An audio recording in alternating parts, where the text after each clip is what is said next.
Hello students, हम कर रहे हैं इकोनॉमिक्स हिंदी मीडियम वाले बच्चों के लिए। दोस्तों हिंदी में हम इकोनॉमिक्स कर रहे हैं और इसके अंदर जो है अभी तक हमने इकोनॉमिक्स के अंदर अर्थशास्त्र के अंदर फर्स्ट चैप्टर कंप्लीट कर लिया है। आज के लेक्चर के अंदर हम सेकंड चैप्टर स्टार्ट कर रहे हैं और ये चैप्टर बहुत ही इंपॉर्टेंट है। और इसके अलावा ये चैप्टर जो है अगर आपने आज इस लेक्चर को बहुत अच्छे से ध्यान से देख लिया तो आज जितना भी अपन करेंगे वो आपको हमेशा याद रहने वाला है, क्योंकि ये चैप्टर है ही ऐसा इंटरेस्टिंग है। थोड़ा कुछ अच्छी चीज़ें आपको पता चलेगी इकोनॉमिक्स के बारे में। दोस्तों इस चैप्टर का नाम है कंज्यूमर्स इक्विलिब्रियम, यानी कि उपभोक्ता का संतुलन। ठीक है, तो ये सेकंड चैप्टर है आपका, जिसका नाम क्या है वो मैं लिख देता हूँ, उपभोक्ता का संतुलन, यानी कि कंज्यूमर्स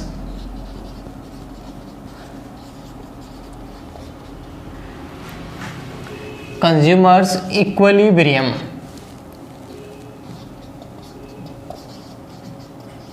ठीक है, इक्विलिब्रियम मतलब संतुलन, ये चैप्टर का नाम है। सबसे पहले दोस्तों हम पता करेंगे कि उपभोक्ता क्या होता है, फिर इसके उपभोक्ता के बारे में, संतुलन के बारे में पढ़ेंगे और कुछ इसके विश्लेषण के टेक्निक्स हैं, विधियां हैं, उनके बारे में पढ़ेंगे जो कि बहुत ही इंटरेस्टिंग है। और बाद में लास्ट में जो उपयोगिता के बारे में पढ़ेंगे और उपयोगिता के प्रकार के बारे में पढ़ेंगे। बहुत ही इंटरेस्टिंग लेक्चर है। थोड़ा सा 5 मिनट मुझे दीजिए, थोड़ी सी बस थ्योरी आपको इसकी बता दूं। सबसे पहले ये बता दूं कि उपभोक्ता होता क्या है, उसके बाद अपन इस चैप्टर के अंदर आगे बढ़ जाएंगे। तो देखिए दोस्तों, आपको स्क्रीन पे दिख गया होगा कि उपभोक्ता की डेफिनेशन। एक उपभोक्ता वह है, कौन है उपभोक्ता, मतलब कंज्यूमर। ठीक है ना, आप इतना तो जानते होंगे ना कि उपभोक्ता का मतलब कंज्यूमर होता है जो किसी भी वस्तु को खरीदकर उसका यूज करता है, उसको कंज्यूम करता है, वो उपभोक्ता होता है। ठीक है, तो एक उपभोक्ता वह है जो वस्तुओं व सेवाओं को अपनी संतुष्टि के लिए खरीदता है। वस्तुओं और सेवाओं को क्यों खरीदता है? ताकि वह सेटिस्फाइड हो, वह संतुष्ट हो। इसका मुख्य उद्देश्य अपनी आय को विभिन्न वस्तुओं एवं सेवाओं पर इस तरह से खर्च करना होता है ताकि उसे अधिकतम संतुष्टि प्राप्त हो सके। सर आपकी भाषा में बताइए इसका मतलब क्या? तो बेटा इसको हटा देते हैं और सुनिए। उपभोक्ता कौन है? उपभोक्ता वो है जो पैसा कमाता है, जो आय, अपनी आय का मतलब इनकम, हर किसी की इनकम होती है, किसी की जॉब की इनकम होती है, किसी का बिजनेस होता है, हर कोई पैसा कमाता है। फिर क्या करता है? उस पैसे को वस्तुओं और सेवाओं पे खर्च करता है। वस्तुओं मतलब प्रोडक्ट खरीदता है, सेवाओं मतलब कोई सर्विस लेता है। ठीक है, तो उन चीज़ों पे वो खर्च करता है। लेकिन वह अपनी जो इनकम है, जो उसके पास पैसा है, जो आय है, उसको ऐसी वस्तुओं और सेवाओं पर खर्च करना चाहेगा हमेशा जिससे उसको अधिकतम संतुष्टि प्राप्त हो, यानी कि जिससे उसको सबसे ज़्यादा उपयोगिता मिले। जिस वस्तु और सेवाओं से उसको बहुत ज़्यादा संतुष्टि मिलेगी, अधिकतम संतुष्टि मिलेगी, वह अपना पैसा, वह अपनी आय वहाँ खर्च करेगा। तो यह एक उपभोक्ता होता है अर्थशास्त्र के अंदर। ठीक है सर, अब हम समझेंगे यहाँ पर उपभोक्ता का व्यवहार, बिहेवियर ऑफ कंज्यूमर, है ना। उपभोक्ता का व्यवहार यानी कि बिहेवियर ऑफ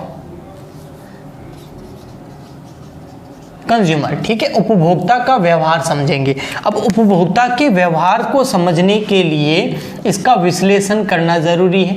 उपभोक्ता के व्यवहार का क्या करना पड़ेगा? विश्लेषण, यानी कि उसकी उपभोक्ता के व्यवहार का एनालिसिस करना जरूरी है। अब उपभोक्ता के व्यवहार का एनालिसिस करने की 2 विधियां हैं। कितनी विधियां हैं सर? 2 विधियां हैं। एक है कार्डिनल एनालिसिस। सर हिंदी में बताओ ना? हाँ बेटा हिंदी में भी बता देते हैं। गणनावाचक विश्लेषण। क्या है? गणनावाचक विश्लेषण। पता चला? गणनावाचक विश्लेषण, इसको इंग्लिश में बोलते हैं कार्डिनल। क्या बोलते हैं? Cardinal analysis. ठीक है, और दूसरा कौन सा है सर? उपभोक्ता के व्यवहार को समझने का, विश्लेषण का दूसरा तरीका कौन सा है? दूसरा तरीका है सर ऑर्डिनल एनालिसिस, यानी कि क्रमवाचक विश्लेषण। क्रमवाचक विश्लेषण मतलब ऑर्डिनल एनालिसिस। ठीक है सर। हाँ सर, अब हमें बताइए ये दोनों है क्या, कार्डिनल और ऑर्डिनल एनालिसिस। नाम अच्छे है ना, कार्डिनल ऑर्डिनल, याद हो गए। हिंदी में क्या बोलते हैं, गणनावाचक विश्लेषण, क्रमवाचक विश्लेषण। जो अपना कार्डिनल विश्लेषण है ये वाला, कार्डिनल कौन सा, ये वाला गणनावाचक विश्लेषण। इस गणनावाचक विश्लेषण का जो प्रतिपादन है वो सर किसने किया, इसका प्रतिपादन यानी कि ये चीज हमें किसने बताई, होती क्या है वो तो समझेंगे। सबसे पहले ये वर्ड कौन लेके आया, इसको गणनावाचक विश्लेषण क्या करेंगे, उपभोक्ता के व्यवहार का विश्लेषण करेंगे गणनावाचक मेथड से, एनालिसिस मेथड से। तो इसका प्रतिपादन किसने किया, इसका प्रतिपादन किया मार्शल, क्या नाम है, मार्शल और पिगू। मार्शल और पिगू नाम के कुछ अर्थशास्त्री थे। इन्होंने इस अर्थशास्त्रियों ने क्या किया, गणनावाचक विश्लेषण का क्या किया, प्रतिपादन किया। ओके सर ठीक है। इन्होंने गणनावाचक विश्लेषण का जो प्रतिपादन किया उसमें बताया क्या, यानी कि गणनावाचक विश्लेषण जो है वो क्या होता है, उन्होंने क्या बताया।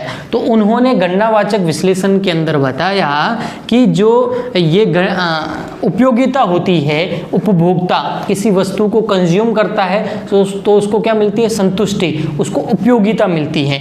तो जो उपयोगिता होती है, उपयोगिता जो होती है वो मापनीय होती है। उपयोगिता क्या है, मापनीय है, यानी कि उसकी संतुष्टि को मापा जा सकता है कि वो कितना सेटिस्फाइड हुआ। 100 में से अगर किसी वस्तु को कंज्यूम किया उसने, तो उसको 100% संतुष्टि मिलनी चाहिए थी। उस वस्तु से उसको कितनी मिली, 20 मिली, 100 में से 40 मिली, 100 में से 50 मिली, 100 में से 60 मिली। मार्शल और पिगू कहते हैं बिल्कुल उसकी संतुष्टि को, उसकी उपयोगिता को मापा जा सकता है और इसी को बोलते हैं कार्डिनल एनालिसिस। लेकिन आपको मैं बता दूं वास्तविकता क्या है। वास्तविकता ये है कि वास्तविक रूप में उपयोगिता या संतुष्टि का माप करना, उपयोगिता या संतुष्टि का माप करना भौतिक रूप में, वास्तविक रूप या भौतिक रूप में उपयोगिता और या संतुष्टि को, उपयोगिता को मापना कठिन है। आसान है क्या, कठिन है। जैसे किसी ने कोई वस्तु खरीदी, अब वो उससे कितना सेटिस्फाइड हुआ, इसको मापना कठिन है। इसीलिए फिर क्या हुआ, बाद में जो है 2-3 अर्थशास्त्री और आए और उन्होंने ये वाली क्रमवाचक विश्लेषण जिसको ऑर्डिनल एनालिसिस बोलते हैं, इन्होंने बताया, जिनमें नाम है प्रोफेसर J.R. हिक्स और professor R.G.D. Professor J.R. Hicks, professor J.R. Hicks और प्रोफेसर, दूसरे प्रोफेसर का भी नाम मैं बता देता हूं बेटा, आप याद रखना इसको, प्रोफेसर R.G.D.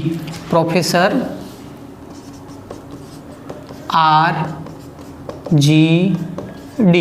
इन्होंने जो है इस क्रमवाचक विश्लेषण का क्या किया, प्रतिपादन किया, इन्होंने किया। और इन्होंने बताया कि उपयोगिता मापनीय, जो उपयोगिता है वो मापनीय, वास्तविक रूप से उपयोगिता मापनीय नहीं है। इन्होंने बोला कि उपयोगिता को मापा, उपयोगिता मापनीय नहीं है, कि आप उपयोगिता को माप नहीं सकते। आप उसको कैसे मापोगे, तो एक है आपके पास गणनावाचक विश्लेषण जिसको कार्डिनल एनालिसिस बोलते हैं, और एक है आपके पास क्रमवाचक विश्लेषण जिसको ऑर्डिनल एनालिसिस बोलते हैं। कार्डिनल एनालिसिस का प्रतिपादन मार्शल पिगू और नाम के अर्थशास्त्रियों ने किया, और इन्होंने बोला कि जो उपभोक्ता कोई वस्तु को उपभोग करता है, कंज्यूम करता है, तो उसकी संतुष्टि को, उसकी उपयोगिता को, उस वस्तु कितनी उपयोगी है उस उपभोक्ता के लिए, उसको मापा जा सकता है। लेकिन प्रोफेसर प्रोफेसर J.R. हिक्स और प्रोफेसर RGD ने एक नई विश्लेषण तकनीक बताई, क्रमवाचक विश्लेषण, ऑर्डिनल एनालिसिस। और उन्होंने बोला कि वास्तविक भौतिक रूप में जो है किसी भी उपयोगिता को मापना बहुत कठिन है, कि कोई वस्तु किस उपभोक्ता के लिए कितनी उपयोगी है इसको अंकों में मापा, गणितीय रूप से मापा नहीं जा सकता, ऐसा ऑर्डिनल एनालिसिस बोलता है। और कार्डिनल एनालिसिस बोलता है कि नहीं, उसको गणितीय रूप से मापा जा सकता है। तो आप बेटा इसको नोट कर सकते हैं, फटाफट आप इसको नोट कर लीजिए। फिर जो है अपन वापस गणनावाचक विश्लेषण को और विस्तार से पढ़ेंगे, अभी इसको साइड में रख देंगे, पहले इसको बहुत अच्छे से अपन पढ़ेंगे। ये इतना ही नहीं है, अभी ये बहुत आगे बियॉन्ड जाएगा और आपको बहुत अच्छा समझ में भी आएगा। तो आप इसको पॉज करके वीडियो को जो है आप जो है ये लिख सकते हैं। मैं अभी इसको हटा रहा हूँ, ठीक है दोस्तों, हटा दूँ कि तकनीकें किसकी हैं, उपभोक्ता के व्यवहार को समझने की तकनीकें हैं। ठीक है सर, अभी हम कौन सी करेंगे, हम करेंगे गणनावाचक कार्डिनल एनालिसिस। इसका प्रतिपादन किसने किया, मार्शल पिगू ने। और ये क्या होती है कि उपयोगिता को गणितीय रूप से भी मापा जा सकता है। ओके, ठीक है सर, समझ में आ गया, अच्छा हुआ मैंने रिपीट कर दिया। बार बार चीज़ों का थ्योरी में तो यही होता है ना, जितनी बार आप रिपीट करेंगे, रिवीजन करेंगे, उतना ही आपको ज़्यादा समझ में आएगा। हाँ सर, सही है। तो देखिए हम आगे बढ़ते हैं, हम कर रहे हैं आपकी जो ये तकनीक है, इसको, इस तकनीक का नाम क्या है, कार्डिनल एनालिसिस, यानी कि गणनावाचक विश्लेषण। उपभोक्ता के व्यवहार को समझने की एक एनालिसिस किया गया है जिसका नाम है गणनावाचक विश्लेषण, यानी कि कार्डिनल एनालिसिस। ठीक है, ये क्या बोलता है, ये बोलता है कि उपभोक्ता जो होता है उस उपभोक्ता की संतुष्टि को, उपभोक्ता की संतुष्टि का माप करना ही उपयोगिता, जिसको इंग्लिश में यूटिलिटी बोलते हैं, यूटिलिटी है। ठीक है, क्या बोला है इन्होंने, गणनावाचक विश्लेषण के अंदर क्या बताया कि उपभोक्ता की संतुष्टि का माप करना ही उपयोगिता की माप है, उपयोगिता यानी कि यूटिलिटी का माप है। ठीक है, ओके सर। अब देखिए बेटा, थोड़ा मैं आपको इसको समझाता हूँ और अच्छे से। आप देखिए, अर्थशास्त्र में उपयोगिता को गणितीय रूप से स्कोर दिया जाता है। इन्होंने क्या किया, उपयोगिता को गणितीय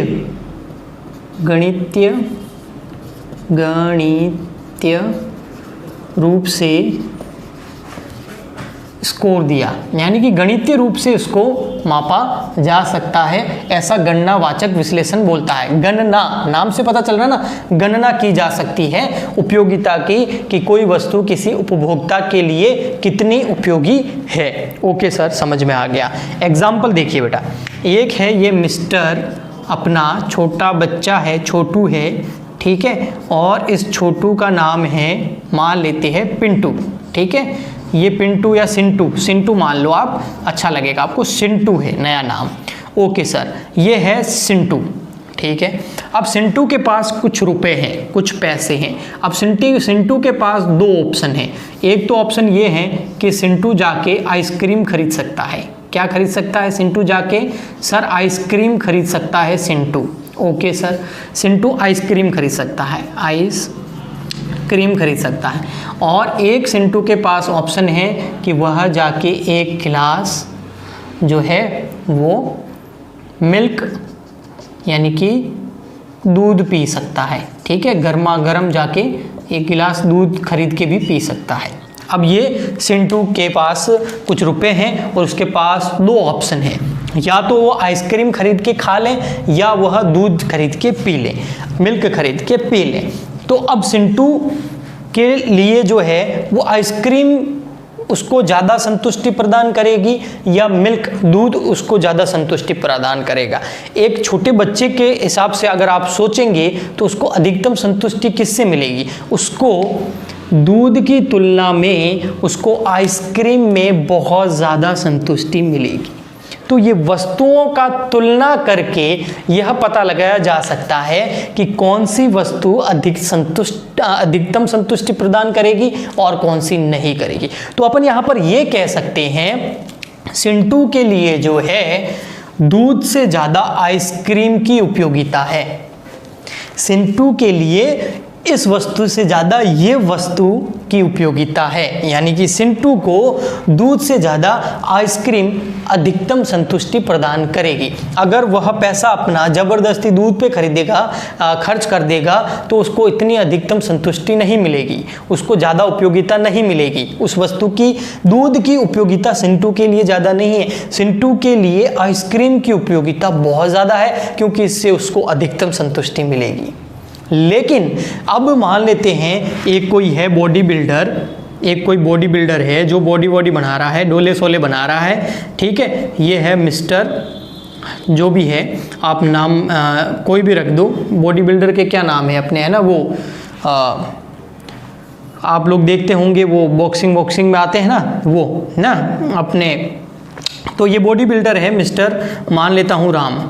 अब आप बताइए मिस्टर राम क्या करेगा। राम के पास भी कुछ पैसे हैं और वो बॉडी सोडी बनाना चाहता है, डोले सोले बनाना चाहता है और अपने वर्क कर रहा है अपनी बॉडी के ऊपर। तो मिस्टर राम क्या करेगा, उसके लिए दूध ज़्यादा उपयोगी है, उसको संतुष्टि दूध ज़्यादा प्रदान करेगी या आइसक्रीम?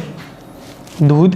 तो यहाँ पर मिस्टर राम के लिए दूध ज़्यादा उपयोगी है आइसक्रीम से, यानी कि यहाँ पर मिस्टर राम के लिए दूध अधिकतम संतुष्टि प्रदान करेगा बजाय आइसक्रीम के। तो इसका मतलब बेटा आप समझते हो, इसका मतलब ये है कि कोई एक वस्तु किसी एक व्यक्ति के लिए बहुत ज़्यादा उपयोगी हो सकती है तो दूसरे के लिए ज़्यादा उपयोगी नहीं हो सकती, या कोई एक वस्तु किसी एक व्यक्ति को बहुत ज़्यादा संतुष्टि प्रदान कर सकती है बल्कि दूसरे को नहीं कर सकती। यहाँ देखेंगे तो आइसक्रीम सिंटू को बहुत ज़्यादा संतुष्टि प्रदान करेगी, इसके लिए आइसक्रीम बहुत उपयोगी है। लेकिन मिस्टर राम के लिए आइसक्रीम बिल्कुल उपयोगी नहीं है, उसको ये ज़्यादा संतुष्टि प्रदान नहीं करेगी, उसको तो उल्टा दूध ज़्यादा संतुष्टि प्रदान करेगा। समझ में आ गया आपको? बिल्कुल सर। तो यही है कि अलग अलग व्यक्तियों के लिए अलग अलग वस्तुओं की उपयोगिता अलग अलग होती है और अलग अलग समय पर। अब सर्दी में आइसक्रीम की उपयोगिता बहुत कम होगी, लेकिन गर्मियों में आइसक्रीम की उपयोगिता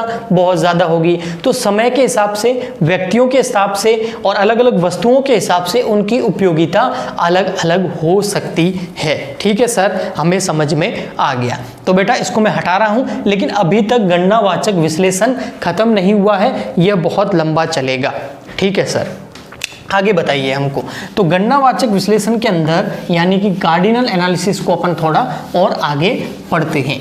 जी हाँ सर, आप बताइए, थोड़ा और आगे हमें बताइए। तो देखिए कार्डिनल एनालिसिस मैं बताता हूँ आपको, उससे पहले 2-3 नाम है जो मैं आपको बता देता हूँ। जी हाँ सर बताइए। ठीक है, देखिए कार्डिनल एनालिसिस के अंदर एक तो है एजवर्थ, मैं कुछ नाम है आपको बता देता हूँ। एक तो है एजवर्थ, इन्होंने 1881 के अंदर, और दूसरा नाम है आपका एंटोनेली, इन्होंने 1886। ठीक है, और उसके बाद है इरविंग फिशर, ठीक है, और इनका है, इन्होंने 1892 है शायद, 1892, हाँ बिल्कुल 1892। इतना पहले देखो इनके ईयर देखो, इस टाइम ही ये अर्थशास्त्री थे। उस टाइम के ये क्या थे? अर्थशास्त्री थे। क्या क्या नाम है?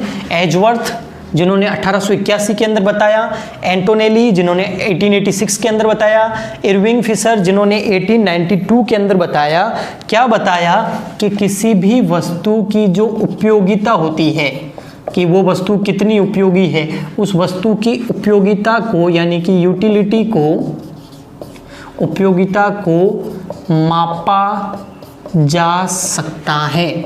किसी वस्तु की उपयोगिता को मापा जा सकता है, ये उन्होंने उस टाइम ही बता दिया था, जिसको किसके अंदर शामिल कर दिया गया, कार्डिनल एनालिसिस के अंदर, गणनावाचक विश्लेषण के अंदर उसको शामिल कर दिया गया कि एजवर्थ और एटोनोली और इनरिंग फिशर ने जो है उपयोगिता को मापा जा सकता है, इसके बारे में बहुत समय पहले ही हमें बता दिया था। और इन्होंने उपयोगिता फलन के बारे में भी बताया। किस चीज़ के बारे में बताया?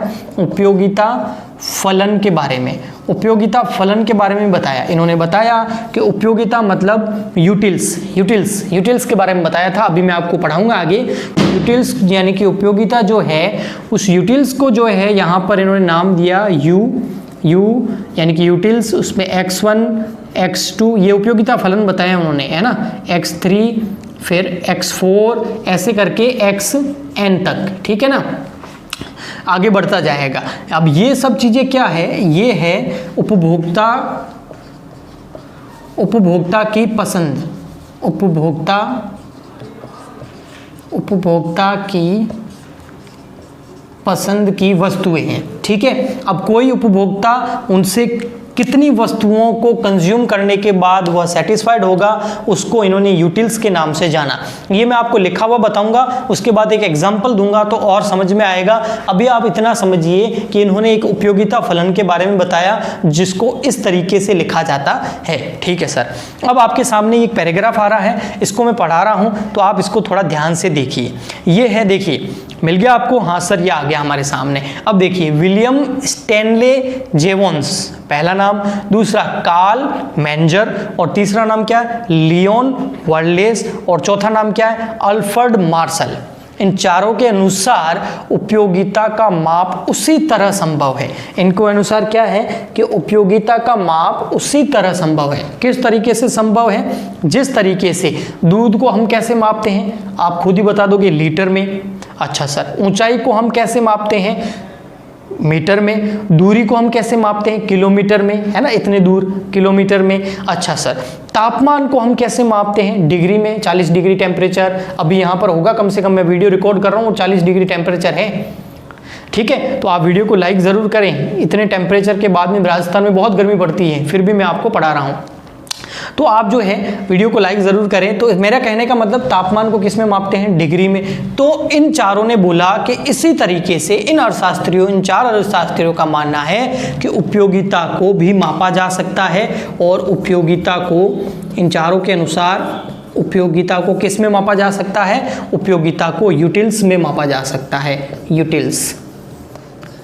यूटिल्स में मापा जा सकता है। ये है आपकी यूटिल्स। उपयोगिता को यूटिल्स के अंदर मापा जा सकता है। जी हाँ सर, हमें समझ में आ गया। अगर आपको समझ में आ गया है तो हम थोड़ा और आगे बढ़ते हैं और आपको बताते हैं उपयोगिता के प्रकार। सर, उपयोगिता के प्रकार बताने वाले हो? हाँ, हम उपयोगिता के प्रकार आपको बताने वाले हैं। तो यहाँ पर इसको हटा देते हैं। आपका गणनावाचक विश्लेषण अभी तक चल रहा है, एंड नहीं हुआ है। जी हाँ सर, आगे बताइए। तो आगे देखिए बेटा, ये है आपकी उपयोगिता, आपका टॉपिक है उपयोगिता के प्रकार, टाइप्स ऑफ यूटिलिटी, ठीक है, टाइप्स ऑफ यूटिलिटी, ठीक है, यूटिलिटी। तो टाइप्स ऑफ यूटिलिटी के अंदर जो है टाइप्स दो हैं, एक है कुल उपयोगिता और एक है सीमांत उपयोगिता, ठीक है। ओके, इसको इंग्लिश के अंदर टोटल यूटिलिटी बोलेंगे, शॉर्ट में बोलेंगे TU, याद रखिएगा, काम आएगा आगे, ठीक है। थोड़ा प्रैक्टिकल पार्ट आएगा तो वहाँ काम आएगा। इसको क्या बोलते हैं? TU यानी कि टोटल यूटिलिटी। और इसको क्या बोलते हैं? सीमांत को इंग्लिश में बोलते हैं मार्जिनल। सीमांत को इंग्लिश में क्या बोलते हैं? मार्जिनल। सर ये क्या होता है? बिल्कुल बताएंगे आपको। मार्जिनल का M, यूटिलिटी का U, MU, ठीक है दोस्तों। हाँ सर, बिल्कुल ठीक है। हमें पता चल गया उपयोगिता के दो टाइप हैं, एक है कुल उपयोगिता, एक है सीमांत उपयोगिता। कुल उपयोगिता का मतलब टोटल यूटिलिटी और सीमांत उपयोगिता का मतलब मार्जिनल यूटिलिटी। अब ये दोनों को विस्तार से हम पढ़ेंगे कल अगले लेक्चर के अंदर। क्यों? क्योंकि ये बहुत अच्छा है, प्रैक्टिकल पार्ट है, तो मैं चाहता हूं इन दोनों के लिए अलग ही लेक्चर आए। तो कल का लेक्चर इससे भी ज़्यादा बहुत ज़्यादा इंटरेस्टिंग होने वाला है। उसके अंदर बहुत फनी एग्जाम्पल भी अपन ले सकते हैं आगे। अब इकोनॉमिक्स बहुत ज़्यादा इंटरेस्टिंग हो जाएगी, आपका पढ़ने का मन करेगा इकोनॉमिक्स को बहुत ज़्यादा। तो आप बिल्कुल भी किसी भी लेक्चर को अब स्किप मत कीजिएगा, पूरा ध्यान से देखिएगा और सबसे पहले वीडियो लाइक कीजिएगा और दोस्तों के साथ शेयर तो करना ही है, ताकि घर बैठे कई सारे दोस्त हमारे बच्चे स्टूडेंट्स जो है वो घर बैठे अपने इकोनॉमिक्स की तैयारी कर सकें। तो मिलते हैं अगले वीडियो में, तब तक के लिए गुड बाय, थैंक यू।